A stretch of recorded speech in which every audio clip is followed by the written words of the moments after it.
በእደ ዮሐንስ ተጠምቀ ኢየሱስ ናዝራዊ በእደ ዮሐንስ ተጠምቀ ኢየሱስ ናዝራዊ ሰማያዊ ሰማያዊ ሰማያዊ ሰማያዊ ሰማያዊ ኢየሱስ ናዝራዊ ሰማያዊ ሰማያዊ ሰማያዊ ሰማያዊ ሰማያዊ ኢየሱስ ናዝራዊ በእደ ዮሐንስ ተጠምቀ ኢየሱስ ናዝራዊ በእደ ዮሐንስ ተጠምቀ ኢየሱስ ናዝራዊ ሰማያዊ ልዩ የሚያደርገው ይህን ባህረ ጥምቀት አንደኛ እንደምታዩት ሰፋ ያለ መድረክ ተዘጋጅቶለታል። በብዙ የሚቆጠሩ ዝማሬ አቅራቢዎችን፣ ሊቃውንቱን፣ ካህናቱን፣ ወጣቱን ለምስጋና ማሰለፍ የሚችል ሰፊ መድረክ ነው። ሁለተኛ በየክብራቸው ለሚቀመጡ ከሀገር ሽማግሌዎች እስከ ሀገር መሪዎች፣ አስተዳዳሪዎች ድረስ ደረጃውን የጠበቀ መድረክ ተዘጋጅቷል። የታቦታቱ ማረፊያም በተመሳሳይ እንደመጡ መቋሚያ፣ ሲወጡም መቋሚያ፣ ከዛም ደግሞ የታቦታቱ ማደሪያ በዚህ አይነት መልኩ ነው የተዘጋጀ። ሌላው ደግሞ ይሄ መድረክ ነው። ተናጋሪው ወይም ሰባኪው አስተማሪው ከዚህ መድረክ ላይ ይቆማል።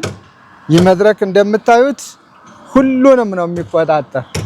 ወደዚህ ያለውንም እስከ መጨረሻ ድረስ፣ ወደዚህ መስመር ያለውንም ተሻግሮ ማዶ ድረስ፣ ፊት ለፊትም ደግሞ እስከ አስፋልቱ ድረስ ያሳያል። ይሄ ማለት ስራና ሰሪው፣ ሰሪውና ስራው የተገናኙበት ነው። አንዳንድ ጊዜ ነገር ባይን ይገባል የሚባለው ብሂል እውነታ ነው።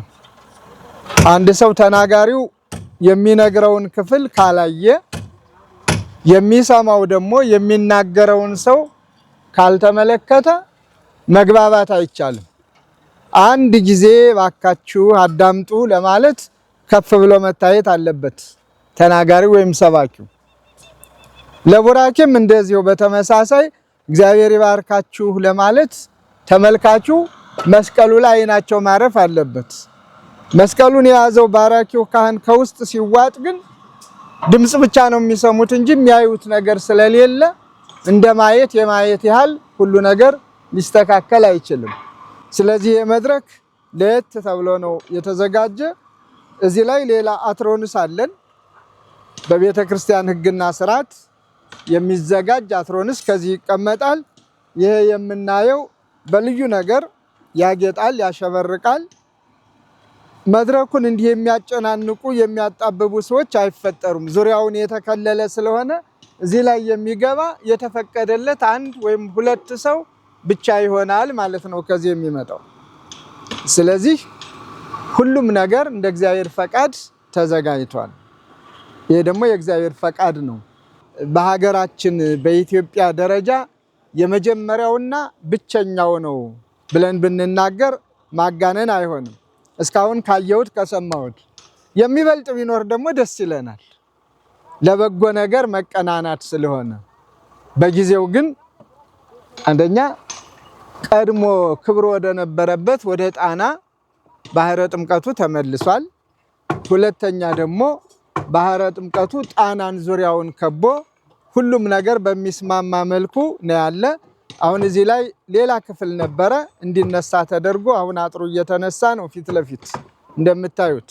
ስለዚህ ሙሉ በሙሉ ነፃነት የታወጀበት በእርግጥም ለጥምቀት ያልሆነ የተባለው ብሂል የሚንጸባረቅበት የትኛውም ጎብኚ ለሃይማኖቱ የሚመጣው ለአምልኮ የሚመጣው እንዳለ እንደተጠበቀ ሆኖ ደግሞ በጉብኝት የሚመጡት ሁሉ አይናቸው የሚያርፍበት ይሄ በደንብ ይስተካከላል። የጣና ውጤት የሆነው ደንገል በስነ ስርዓቱ አሁን እዚያ ላይ የለም ነበር፣ እየሰፋ ነው ያለ።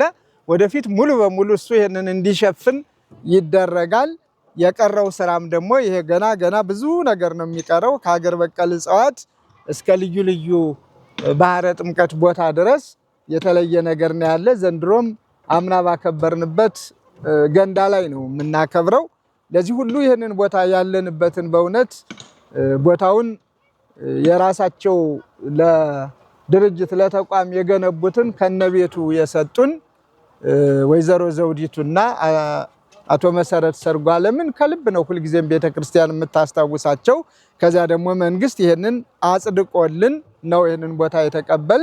ይህንንም ማስፋፊያውን ሁሉ አድርጎልን አሁን መሟላት ያለባቸውን ስራዎቻችንን ሁሉ እያሟላን ነው። እጅግ ደስ ይላል። ይሄ መድረኩ ብቻ 729 ካሬ ሜትር ነው። ለዝማሬ ማቅረቢያው ብቻ 729 ካሬ ሜትር ነው። 415 የታቦት ማደሪያው፣ ይሄ ደግሞ መቋሚያው ደግሞ 245 ጠቅላላ ይሄ የታቦት መቋሚያው አንዳንድ የክብር ሰዎች የሚቀመጡበት ጨምሮ 972 ካሬ ነው። አጠቃላይ እስከ 972 ካሬ ሜትር ወደ 1000 የተጠጋ ይኸው ለዚህ ለመድረክ ብቻ ቅንብር ነው የዋለው እና እግዚአብሔር ፈቅዶልን እዚህ ደረጃ ደርሰናል። ይህንን የምታዩ ወገኖች በሙሉ አይናችሁ እያየ ተሳታፊዎች እንድትሆኑ መልእክታችን ነው። ምክንያቱም ገና መዋብ አለበት። ይሄ አሁን የመጀመሪያ ደረጃው ስራ ነው የተሰራ፣ አጽሙ ነው የተሰራ እንጂ ስጋ አልለበሰም። ገና እንደምታዩት ማለት ውበት መጎናጸፍ አለበት። ዘመኑ ባመጣቸው የእብነ በረድ ውጤቶች፣ የሴራሚክ ውጤቶች ማንሸራትቱ ምቹ የሆኑ ነገሮች መልበስ አለበት። ይሄ ያንን ሲለብስ ያምራል። ከዛ ደግሞ ቤተክርስቲያኒቷ በቅድም እንዳልኩት በሀገር በቀል እጽዋትና በልዩ ልምላሜ አካባቢውን ታስውበዋለች። የመጨረሻ ባህረ ጥምቀቱ በተለየ መልኩ እግዚአብሔርን የምናመሰግንበት ይሆናል። ይሄ ብቻ አይደለም፣ ታላላቅ የአደባባይ የአውደ ምሕረት ትምህርቶች ሲኖሩን ከዚህም እንጠቀምበታለን። ትልልቅ ቤተ መጻሕፍትም ይኖሩታል። እዚህ ወጣቱ እየተሰበሰበ ሃይማኖቱን ይማርበታል፣ ታሪኩን ያውቅበታል፣ ይመራመርበታል። ዝም ብሎ እንደው በዓመት አንድ ጊዜ ብቻ እግዚአብሔርን የምናመሰግንበት ሳይሆን ዓመቱን ሙሉ ወጣቱ ራሱን የሚያውቅበት፣ ታሪኩን የሚያውቅበት፣ ስለ ሃይማኖቱ የሚያጠናበትም ማዕከልም ነው ይሄ፣ ሌላ አይደለም። ስለዚህ ስለ ሁሉም ነገር የሰጡንንም ባልና ሚስቱን ያጸደቀልንንም መንግስት የበለጠ ደግሞ ማስፋፊያውን ያንን ሁሉ አጠቃሎ የውሃ በዓል ከውሃ በማለት ያደረጉልንን ከተማ አስተዳደሩን እስከ ላይኛው ክፍል ድረስ እግዚአብሔር ይስጥልን። እንዲህ ተግባብቶ ተስማምቶ የቤተ ክርስቲያኒቱን ክብር ጠብቆ አስጠብቆ መኖር መስራት ደስ ይላልና በዚሁ እግዚአብሔር ይርዳን። እናመሰግናለን።